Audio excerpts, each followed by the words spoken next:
รอรถตู้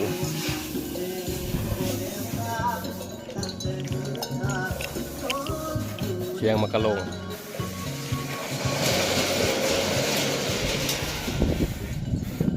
คือกันอยู่วะ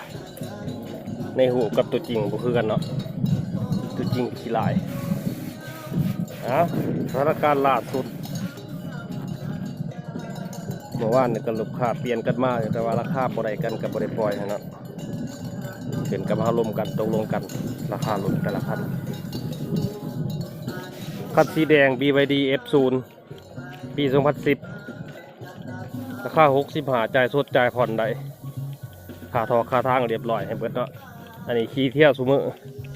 สิ่งไปมาซุมือเนาะมันประหยัดน้ำมันสำหรับน้ำมันแพงย่ำนี่เนี่ยมันเหมาะสม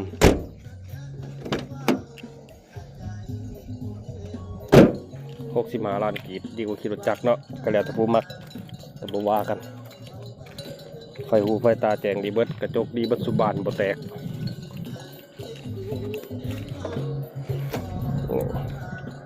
เดิมกระจกเดิมเบิดสุอันเนาะอันนี้เป็นรถนิสสันบิ๊กเอ็มฟ้าแดงเนาะย่างนี่งามๆเลยเด้อแม็กกาดีๆว่ายังไงซะโตมันนี่ก็บ่ได้ขี้ลายบ่ได้งามลายกับพอเบิ่งสำหรับผู้ใดสิเอาไปแก่ปูนบ่แก่อันใดที่ว่ามันจะแก่แหละเดี๋ยวแต่ผู้มักจักในติดตึมๆบาท1 บาทเดียวเนาะจากกระส่วนเด้อกระจกแตกอันนี้ราคา55เปลี่ยนให้เด้อกระจกนี่เด้อขอไปทำมาเรียบร้อยแล้วกระจกนี่พร้อมเปลี่ยนให้เลยเนาะแต่ว่าอยากเอาสภาพนี้ก็เอาส่วนลดเอาก็ได้เด้อ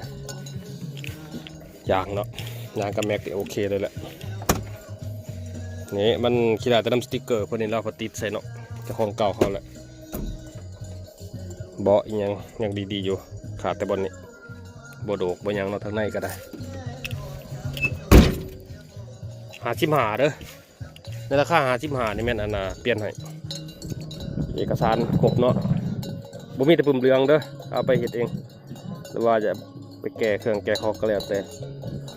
ค่าทางยังปี1ยังปี2026บ่ทันได้จ่ายคันนี้เนาะอันนี้เป็นรถตู้สตาร์เล็กเทอร์โบธรรมดาปี1999นี่แหละจักดีแอร์เย็นเด้อรถคันนี้นะทางในก็งามอยู่เลย